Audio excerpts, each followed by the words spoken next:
Welcome to episode 49 of the Roundtable. I'm Grant Brisbee, here with Marc Carig and Andy McCullough. Let's start with Andy. Andy, how are you doing this morning? Grant, I'm great.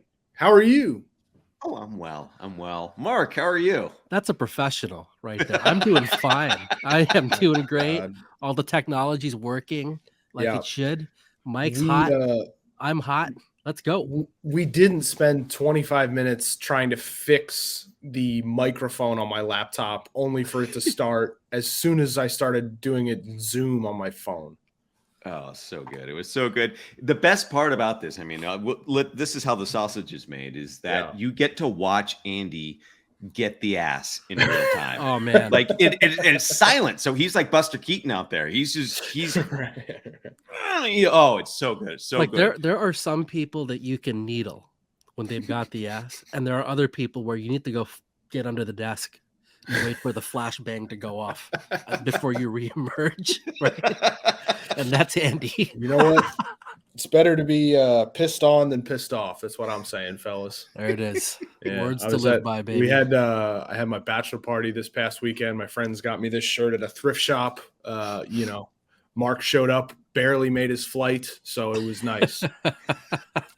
The fact is, I made my flight. Okay, It's true. Emphasis on that. Anyway, what's going on in baseball this week? All right, wow. I logged on this morning. Yeah, let's do it. Let's go. Jump right in, Grant. Tell us how dumb it all is. Aaron Judge is looking to the side. And that's what I got. All right, we'll see you next week. Yeah, he's giving you, if you're watching this on YouTube, he gives you one of these. And that is something.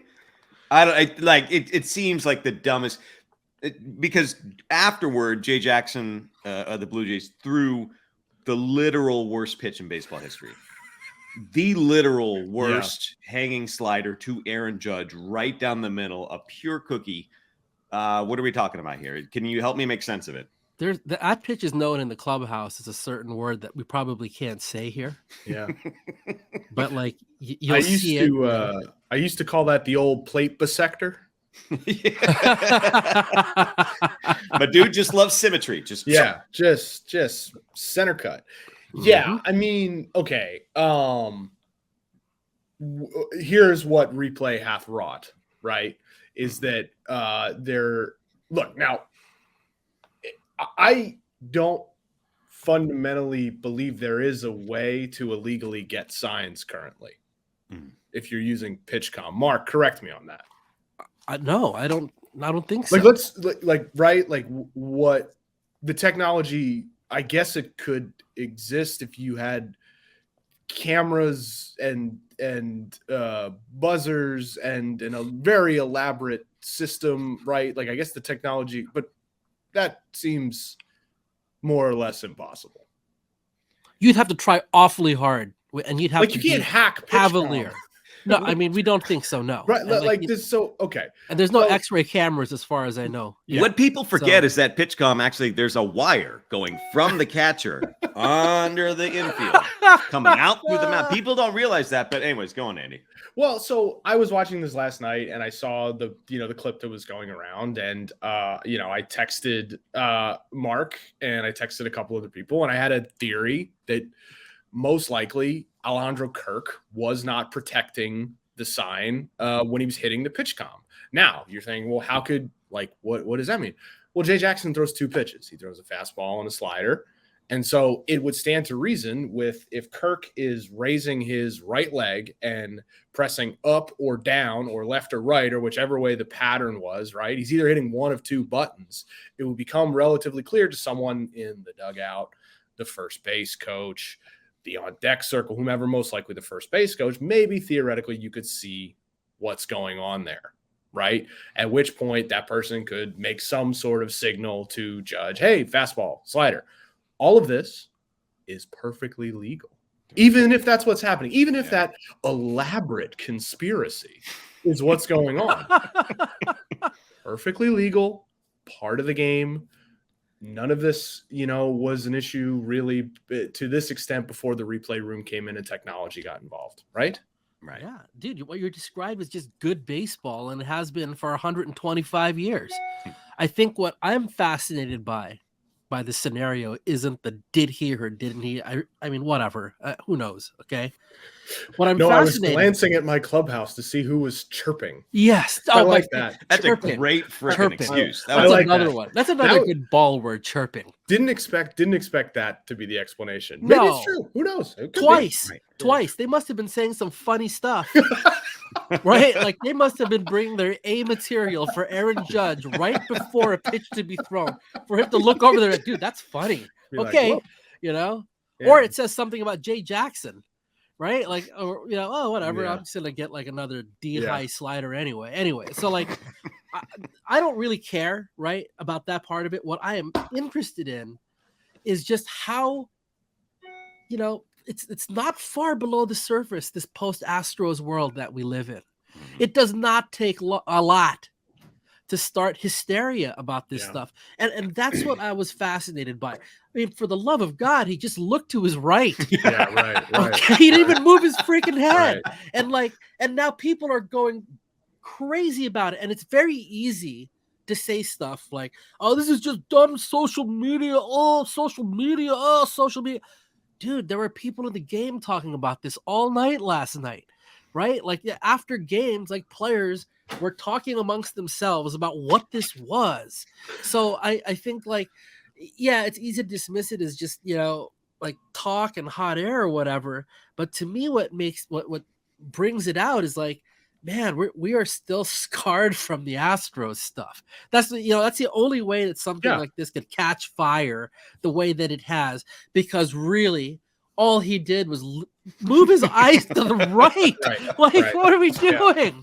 Right. You know, or to the left. Right. And even like me, right? Like I'm a dummy watching at home and I see him move his eyes to the right and I instantly have some like, oh, well, obviously the first base is picking signs. And, you know, I'm like going on Fangraphs to look up Jay Jackson's pitch selection. You know, I definitely heard of Jay Jackson before last night. Like Giants legend. So like even me who's like theoretically being rational about this, I'm totally conspiracy, you know, because it's just, look, so as someone who was covering the Los Angeles Dodgers during the period of time during the Astros scandal, one of the things I wish I could have done a better job was not suffered from a failure of imagination. And there were people within the Dodgers organization back in 2018, 2019, before Evan Drellick and Ken Rosenthal broke the story, who would grumble about, the Astros or this or that or sign stealing. And yes, that is true, Brian. I'm glad you can hear me. And my response would just be like, just play better, like stop whining, and then it turns out, oh, well, actually maybe they had a case with some of this stuff, right? And so get to this mindset where like you sort of have to see all of these conspiracies out to the end, because what the Astros were doing seemed beyond the pale of comprehension, right? Like this idea, the reason why that like Yu Darvish and Clayton Kershaw didn't want to change their signs in the World Series when they were, basically informed by the team, like, hey, you got to protect your signs with no one on base. They were just like, it's not possible to get my signs. Right. So when Aaron Judge does a little look that way, we as a people who care about baseball are no longer able to say, well, it's not possible for anything like, you have to consider every possibility basically. Right. And that is kind of will be one of the legacies of the Astros scandal, the sign stealing scandal, which obviously, wasn't just limited to the Astros in terms of, accusations and other investigations. They were, found to do something believed to be worse than what other clubs are doing, but the general usage of the video room and electronic sign stealing, like that is the one of many legacies of that we got to kind of like ride this out to the end. And people, and you can't just say like, oh, stop, you're being crazy. What, like, I don't know. I find myself asking, I was like, so what is PitchCom? Is there like is it hooked up to Wi-Fi? Like what, how does it work? I love the way you frame that, Andy. Failure of imagination. Because I think a lot of folks, I mean, myself included, I don't know, man. Like, there's some element where I want to give people the benefit of the doubt. Yeah. And in the post-Astros world, you can't. You cannot. And I think what I'm surprised by was how many people fall in that boat, because I think that's what we're seeing right now. Is you're seeing folks that refuse to be duped again. And so they're reacting hard the other way. Right. Even though all this guy did was turn his eyes to the right twice for what it feels like is the first time ever. Right. And it's like, and I don't want to, it's going to sound like I'm defending it, and I don't want to, because I really don't want to take a side. I just feel like logically, what an odd time to begin cheating in this manner. They were up 6-0. You're the American League MVP, and the guy on the mound is a fringe major leaguer. All right. And like a major leaguer, nonetheless, I don't want to diminish he's a major league pitcher, but like, come on, like he's a guy who struggled to stay in the league, and he's thrown bad slider after bad slider. And then you look at the location of the pitch, and you look at who's in, at home plate, and you're like, what an odd time to cheat. So and that's why I'm just like, I think I'm surprised by the immediate impact. I'm surprised that the broadcasters even went there. On the air like that, and like I feel like they're gonna walk it back at some point. You have to, because it's like that was this. I thought like out of bounds, but I don't know. I mean, if you see it, like, and like they're both, it was Dan Shulman and Buck Martinez, right? I mean, these guys are pretty seasoned broadcasters. Those are pros, no doubt about it. They know the game. They understand what they're seeing. Mm-hmm. Buck played for quite some time. And was like a catcher and manager. Yeah, there's a. I think it's an interesting, is it irresponsible to broadcast it? I think it would have been irresponsible to immediately accuse Judge of something. They said what they basically said. They're like, wow, that's interesting. Yeah. I've never seen that, which I don't know. They probably seen something like that. But look, if the pattern emerges on the broadcast, I don't see how that's out of bounds, as long as you don't say oh, that man is committing an offense. Well, I mean, see, I think it's out of bounds in the same way as when folks do the pull the I'm just asking the questions card. Yeah, but it's on TV. They know what's in the water already in this post Astros world. That's and you're right. Look, I think Shulman's a great broadcaster. I think Buck's are really those guys are good at their job. All right. So I'm not trying to turn this into some awful announcing thing. All right. But I mean, it just, that's what struck me was that I think because they're so seasoned, they know what the environment is like. So what is the broadcast supposed to do? Are they supposed to just not air it? No, obviously not. But just listening to the way they were intoning it, again, because they're pros. I think they knew what they were doing, man. Sure, of course they did. It looks like he's picking signs. It looks like the first base coach is picking signs and relaying them. But that's baseball. All right, and it is baseball, but the tone of what they were talking about was beyond that. That's what I don't like about Grant, it. arbitrate. You didn't watch this clip. You don't know what we're talking about. I was busy watching the Giants game. That's what I do. That's all I do. No, it's so. I think the biggest the thing that I get, I don't think it's beyond the pale to bring it up. I think maybe they made a little bit more of it than it needed to be made, but the whole debate seems to be blurring these lines that were absolutely these lines were already settled, because if you're using a camera in a video room and a TV, no. If you have a super microphone and you are picking up the conversation on the mound, no. If you're reading lips, yes. If you have a basset hound that can smell the different pheromones when Jay Jackson's about to throw a slider, that's blurry. But you know what I mean? You've got there's different lines where it is technology, no. And so what we're talking about here is much, much more likely to be Aaron Judge checking in with the first base coach. Yes, that's okay. That's okay. Yeah. If you got a guy who's not protecting something, that is A-okay. That is straight up Ty Cobb is looking up and giving a thumbs up. So that is what we're talking about here. And I think it's the dumbest thing, because in order to look for a conspiracy, in order to find a subterfuge, you have to assume that they've hacked into PitchCom. Like, that's the only thing that you are, or that they've got some sort of video room kind of scandal going on.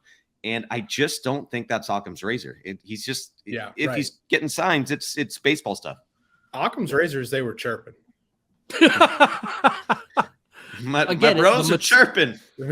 That material must have been A grade. The fellas were chirping, and I really wanted to see who it was who was chirping. Like, you know what's also funny? Like, chirper.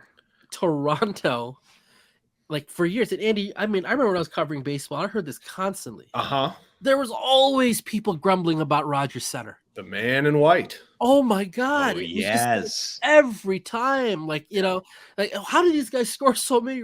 They're clearly cheating. That's somebody in the stands relaying, blah, blah, blah, blah. How does this lineup that figured out if we bat Troy Tulowitzki leadoff, we're better than if we bat someone with a 700 OPS? Oh, man. They must be cheating. Weird, right? So, like, the irony is not lost upon me that, of all places, that this blows up in Toronto. Yeah, it's funny. Yeah, I mean, I think it's just for quite some time, stealing signs was seen as cool because it involved like subterfuge and using your eyes and being like slick and like, and just understanding ball. Yeah. And then the video room got involved and it was actually illegal, And so now you have a generation of fans who are conditioned to be conspiracy minded because a conspiracy was revealed to them, right? And also there is a confluence between pitch tipping, sign stealing, breaking the rules. Like, all these things are kind of in this weird bucket, where like and it's made more difficult by the fact that players, coaches, managers very rarely will talk about this stuff in depth because they don't want to give anything away, Like, was so-and-so tipping? Like, no one's going to say, very rarely will someone say on the record, like, oh yeah, that guy was tipping. Like, he gave away his changeup every time. His hand goes like this instead of that, like, it's always like, well, just so you know, like, his chest bends slightly when he throws his curveball, but they don't actually like put their names on it in a way that explains. So it seems more nefarious than it is, when really it's been part of the sport for quite some time. It wasn't until the technology got involved and there were rules put in to prevent the sort of, external interference that it sort of got all cloudy, I think, for the public. And that's why you're seeing, is Aaron Judge? I mean, we had a headline like, is Aaron Judge cheating? It's like, what? I mean, I'll put it this way. I bet you if you watch, the next time you watch Alejandro Kirk, when he catches Jay Jackson, he's going to set up a little bit different. As he should, because you know what? Like, clean it up. Yeah. Right? Like that. I mean, that's my favorite thing about ball players. A lot of time, like, they understand when it was on them. And if that happened, the two people in the ballpark that it matters to are going to clean it up. Good for them. They should. Like, it cost you a run. That's what the sport is. Totally. And I think one thing that this proves a truism, which is that once you introduce something new, there's going to be a new way to take advantage of it. And so when you've got PitchCom and this is new, that there's going to be a way that you can game that where the catcher maybe is not doing it the right way, and you've got that advantage, and then it closes up. But for that brief moment, whether it's the bases getting bigger or it's PitchCom or whatever you got, there's always going to be that little window where you can moneyball your way to some shit. For sure. Definitely, Grant. The weather is finally warming up outside, so you want to enjoy your weekends. You want to get out there, enjoy the sun, the warmth. What you don't want to do is spend all your time on your lawn, and Sunday is going to help you not worry about that. Sunday is everything you need to get the lawn you've dreamed of this spring. Go to getsunday.com/MLB show and enter your address to get a customized plan created just for your lawn. No trips to the store or hauling heavy bags since they ship straight to your home. You just need a hose to apply Sunday. You can fertilize your whole lawn in less time than it takes to watch an episode of your favorite TV show or listen to your favorite podcast The Athletic Baseball Show. And they only use ingredients you can feel good about. No harsh chemicals, no long waiting periods, no trying to keep your kids and pets off the lawn. Simply apply, let it dry, and you're back to enjoying your yard. Sunday is easy and affordable. Some lawn care services cost up to $1,500 a year. Sunday's full season plans start at just $109. And for a limited time, Sunday is offering our listeners 50% off your first box, so you can get started today for as little as $55 when you go to getsunday.com/MLB show at checkout. That's 50% off your first box at getsunday.com/MLB show. All right, we're going to move on to surprises and disappointments. We're a quarter of the way through the season. So are we going to pick one surprise and one disappointment? Are we just going to start naming teams and names and go off on tangents? Man. I wrote down like 5 of them. Go first, Mark. Well, yeah, fuck. Go first. You dropped an F-bomb. Yeah, well, Brian will take that out. All right. Okay. So we were talking about the Rays at the start of the year.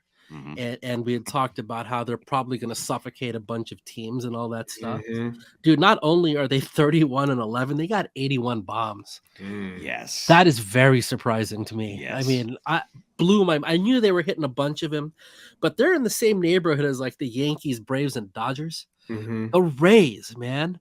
So that's a surprise. Do you want me to keep going or do you guys want to take turns? No, you keep going. That's surprising, but like, do you feel... Like, I guess when you look at it, what feels sustainable, what feels unsustainable? You know, like what Wander Franco is doing feels sustainable. Like, is Yandy Diaz going to 1,000 OPS through this season? No. Probably not. Is Randy Arozarena going to 950 OPS through this season? Maybe. Maybe.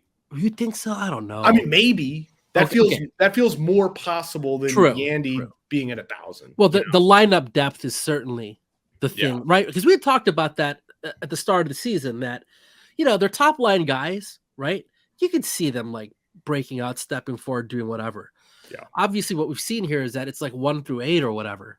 And that's probably not going to last forever. And it kind of doesn't even need to, because you figure they will still keep suffocating teams that like the thing you'll always be able to bank on with those guys is that they're going to carve you up from the mound.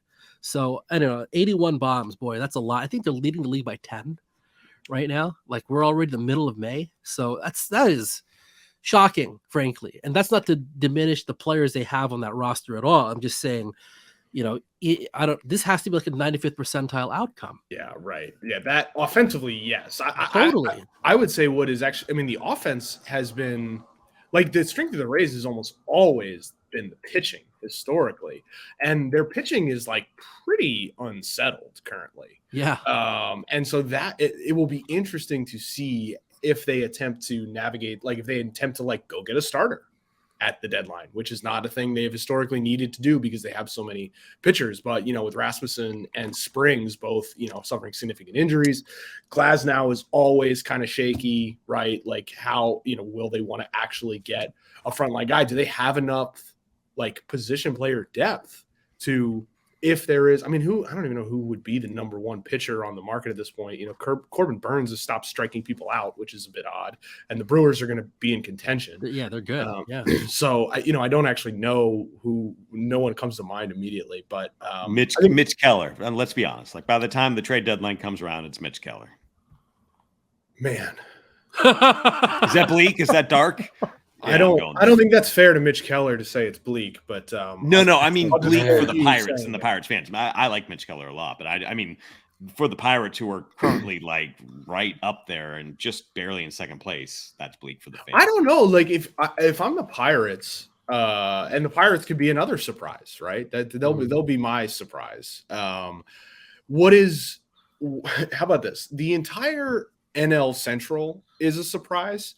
And I think it's going to be surprising in a way that is productive for fan bases who have been looking for a reason to care about their club for a little while. So like the mediocrity of the division means that the Cubs and the Pirates and the Brewers and like, you know, maybe even the Reds, if they can hang around near 500 for most of the summer, there's a reason to watch.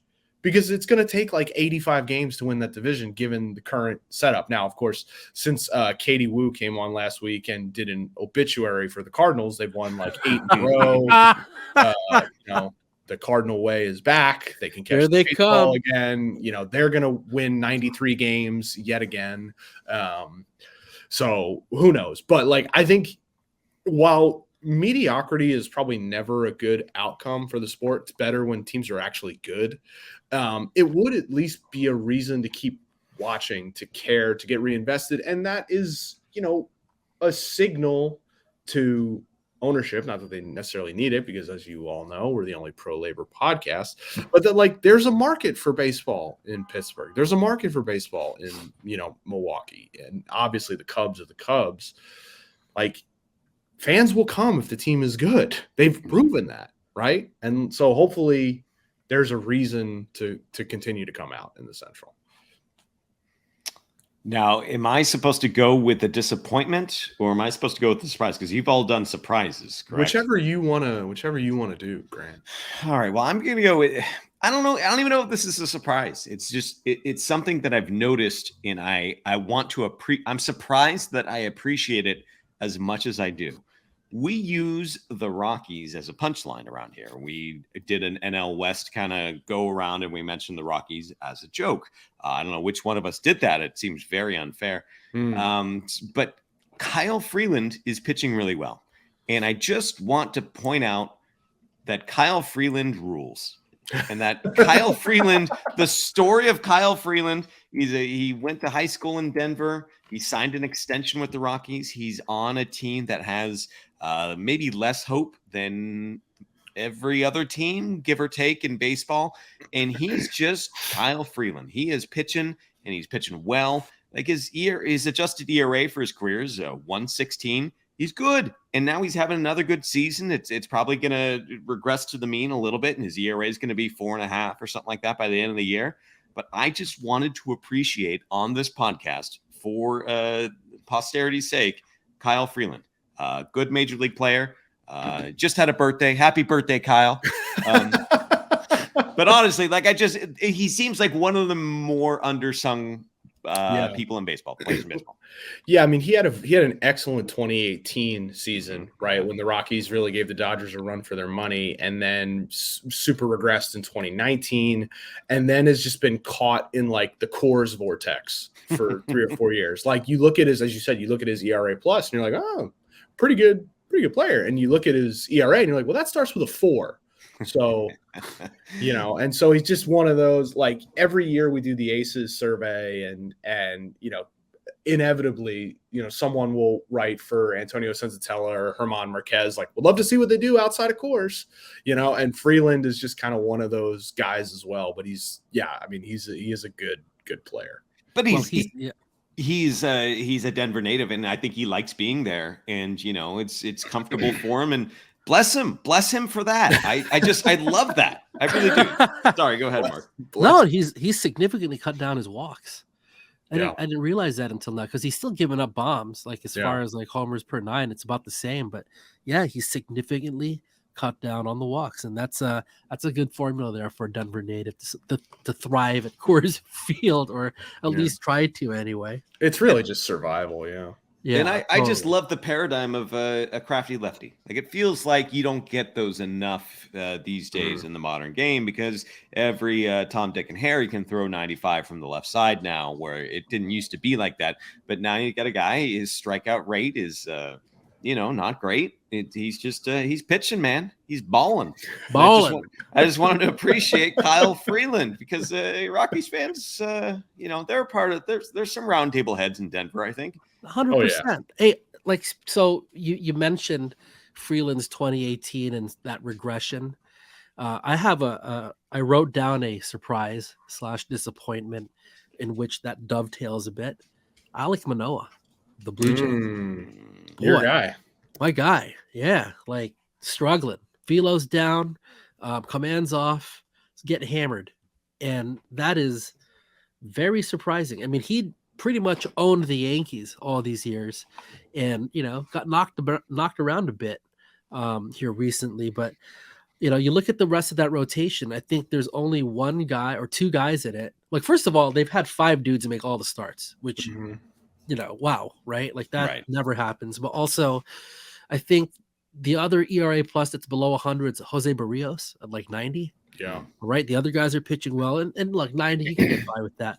But Manoah has been the laggard of the group, and I did not see that coming. I think obviously guys regress a bit. I just didn't see it kind of getting to this point. And I think what's troubling are some of the other signs, right? Velo being down a little bit, command being up, etc. Walk rate up. Yeah. Like it doesn't look good. So did not see that coming for a team that, when we talked earlier in the year, like I was really high on them to win the whole thing. And part of that was because they had this ace type guy. And it doesn't look like he's, unless we see a major turnaround here, that's not going to be him. So that changes the calculus, I think, a little bit, especially in what's been a really, really tough division. Yeah, I mean, the AL East is leaps and bounds ahead of every other division now. I mean, it is. I mean, they are the balanced schedule is leading the rest of the sport to just get its asses kicked by the East basically every night. Dude, the Boston Red Squints are in last place, and like they're over 500. Yeah, right. They've played pretty well of late, right? Right. So they're starting to figure some stuff out. Right. Here's a disappointment question. Who? We can do a survey of 2. Who is more disappointing right now as a team, the Mets or the Padres? Whew. I'm gonna say the Mets. I'll go Padres. Grant? I'd lean towards Padres as well, if only because what is going on with the Mets is some of it is like, I don't know how you prevent it, I guess, given the way their roster is constructed. Right. Whereas the Padres, it feels like underperformance in some ways. I mean, there's roster construction issues there, but like Edwin Diaz blowing out his knee, what are you going to do? Jose Quintana and Carlos Carrasco breaking down, physically, like that's kind of, that they're at the age where that happens. Justin Verlander missing time, Max Scherzer, all that sort of stuff. With the Padres, it's just like, no, this is kind of how they lined it up. It's not, and it's just not going great. With runners in scoring position, the entire team hitting 198. With runners in scoring position and 2 outs, they're hitting 191. Late and close in games, they have a 609 OPS. They are empirically worse when it matters more. And that has to be so unwatchable for a team and a fan base, a hungry fan base that was expecting so much more. Now, the good news is I don't think those stats are necessarily predictive. I think there could be kind of a trend in the other direction just as easily as this is happening. But man, are they just scuffling right now? They got the Clayton Kershaw stuff going on right now, and they look flat, miserable. Can I offer a little rebuttal for that? Please do. How many innings do you think it has been since the New York Metropolitans have hit a ball over the fence? I actually know this, but it's an incredible number. No way. 50, right? What? Close. 52 innings. Jeez. 52 innings. Do you know the last time? This is my favorite one because I was there for this. The last time they had a streak that long was 2015. All right. It was in July. And it was a start that some dude named Clayton Kershaw made against them. Like it was right in that era. And like the Met lineup was so deficient that John Mayberry Jr. was hitting in the middle of it. Ooh. And the fan base is just going absolutely bonkers. They went 70 innings without hitting a dong. Wow. And then, a couple of weeks later, Yoenis Cespedes walks through the door. They don't even have to trade for Cespedes now. They can just sign him. I mean, they had Bartolo Colon at the stadium to throw out a first pitch last week, and I wondered if they were going to bat him third. Oh, yeah.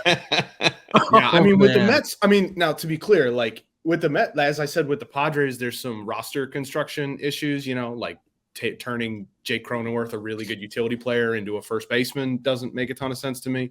But like so there's roster construction issues there. With the Mets, there's also underperformance as well. I mean, like who in their lineup is hitting at the rate that you really expect? It's Pete Alonso, Brandon Nimmo.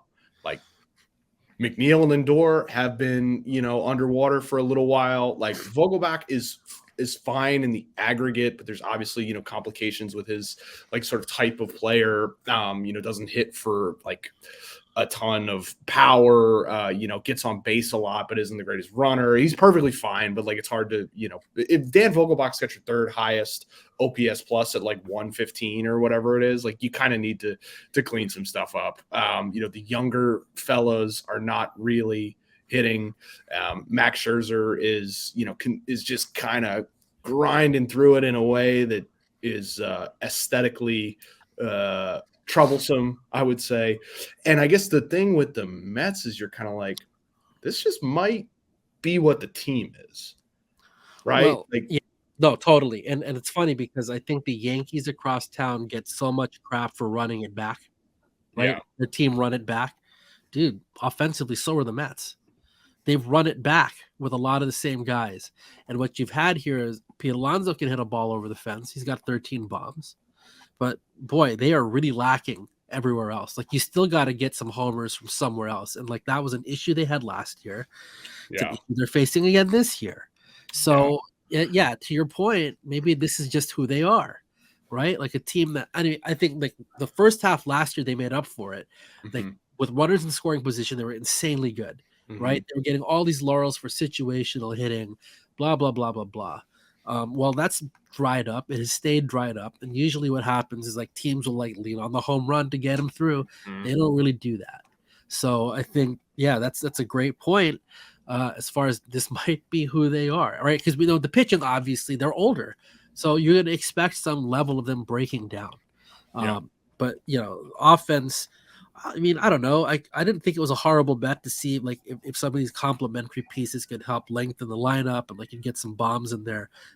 Hasn't really happened, and it hurts him. Starling Marte is hitting 243.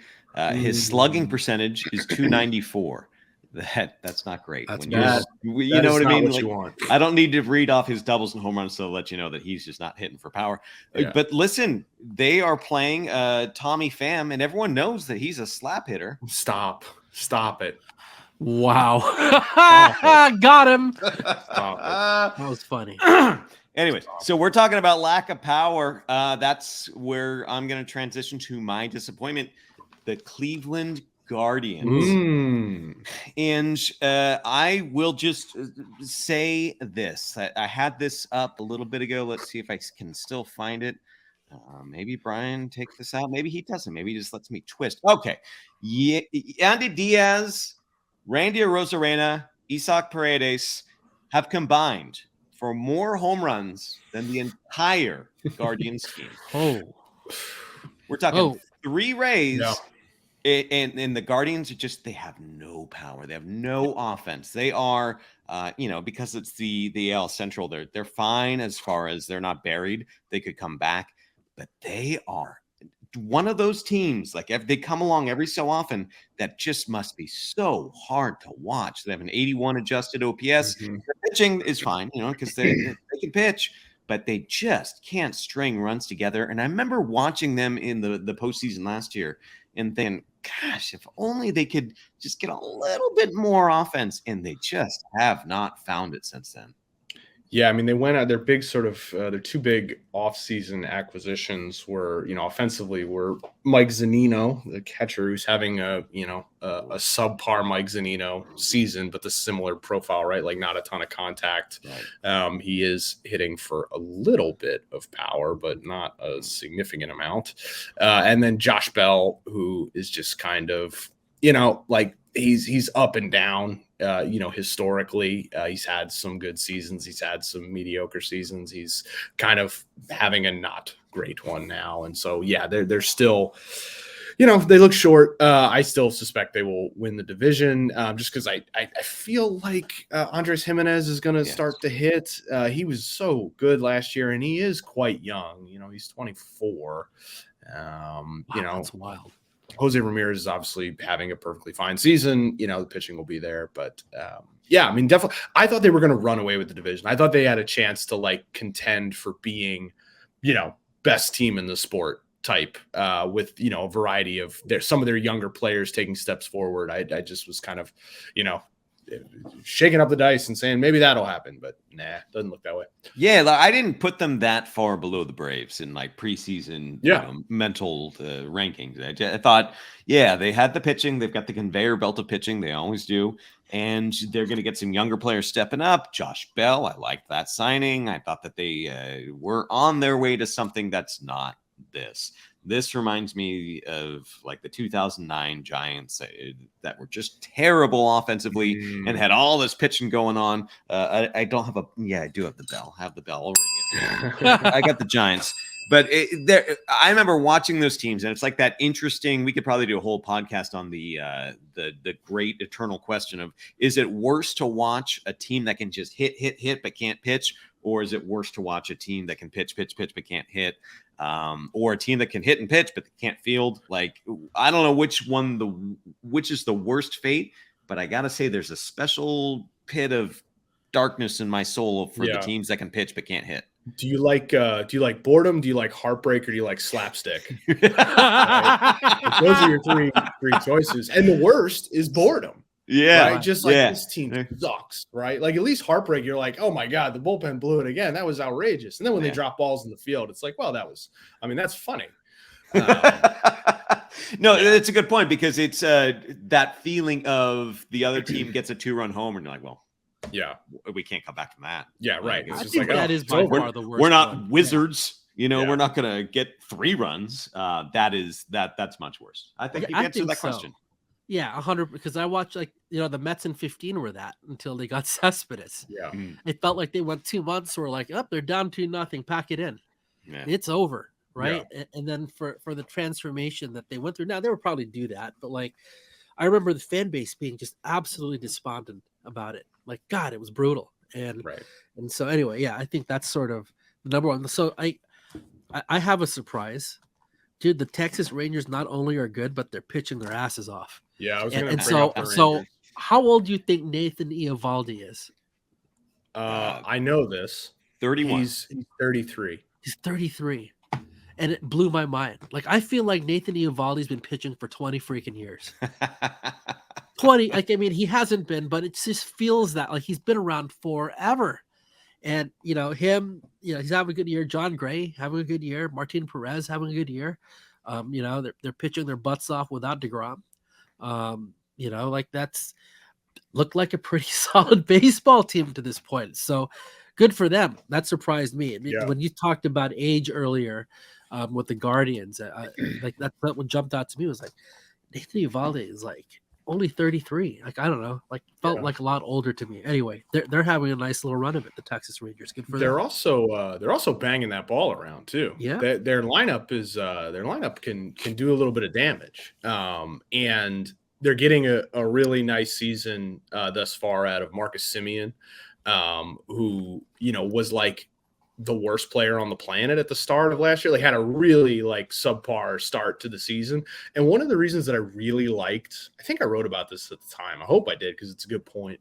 One of the reasons that I really liked Texas betting on a player like Semien, because he had built himself sort of out of a mediocre player into a great one. And he had this combination of like, he's a very intelligent, he's very dedicated, and he's a very athletic player. It felt like if he could stay healthy, if things went wrong during the course of the contract, he could get himself right. And he's made some adjustments this year where like, he looks like he's going to be a 6-7 win player, which is exactly, what you're looking for. And so Semien was a guy who, even though he was going in, I think to his age 31 season last year, I really liked their gamble on him, because I feel like as long as his body holds up, he like, as I said, is just that combination of like brains, ethic, and just talent to sort of get yourself back in working order. And, you look at him now, he's hitting the ball. He's a great fielder. The offense has kept it up, even though Corey Seager's missed some time. They're going to give the Astros some trouble, and the Astros are shorter than they have been, with the loss of Verlander and several of their other starters banged up.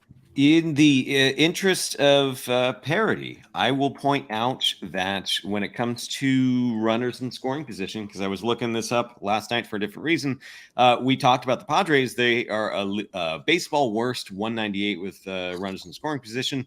The Rangers are hitting 326, Wow. which is almost 50 points higher than the second place team. Feel sustainable. Right. I mean, I don't want to be a jerk, but like if you're talking about batting average on balls in play, they're hitting 387 with runners in scoring position. Jeez. The next lowest is, or next highest is 331. Like they got the magic one-do going, as Mike Kuko likes to say. They are getting the hits when they need to get the hits, and that's fine. And those are wins in the bank. Those they don't have to give those runs back. But it's something that I point out. I go, okay. Hey, man, if that falls apart, like how good are the Rangers? Probably pretty okay. But I just pointed it out. Well, like certainly the timing's been good, and if you're gonna get the Astros, get them while they're down, right? Get them while they're beat up.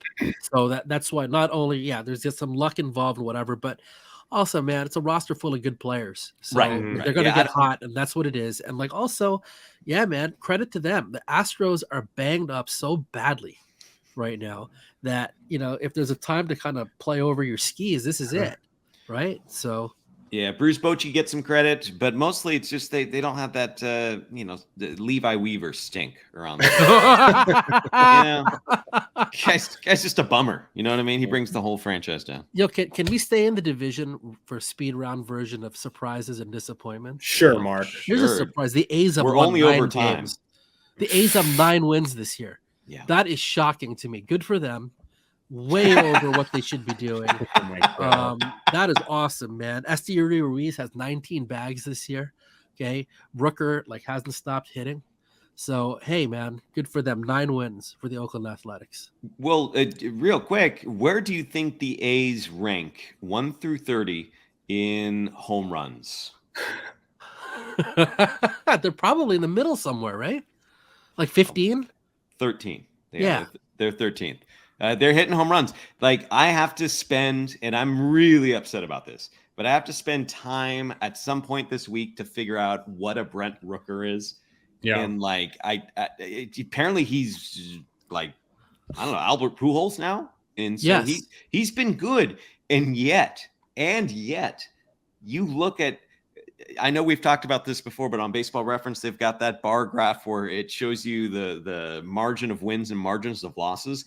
Oh my God, the A's are getting blown out in every game. Blown out. When they win, they squeak it out. When they lose, they get their butt handed to them. And so they're funny. I like the A's. I like that the A's exist. I'm going to go see them in about a week or two. Oh, cool. You and like 55 other people.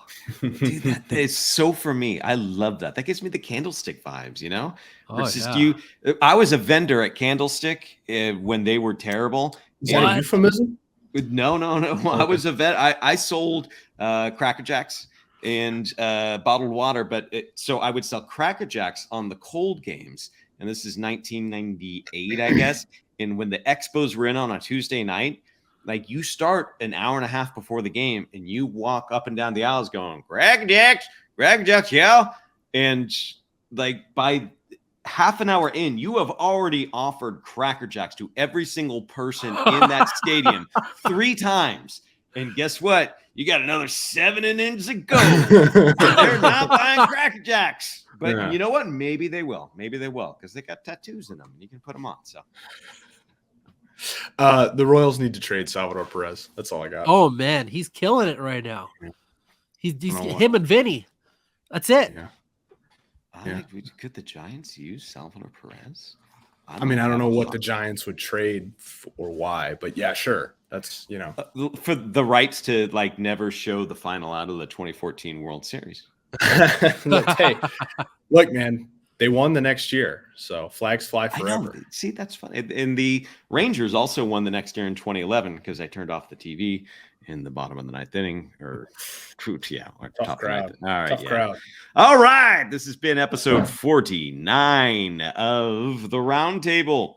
We'll be back next week because we do this every week. We talk about baseball. That's what we do. Thanks for listening. We'll see you then.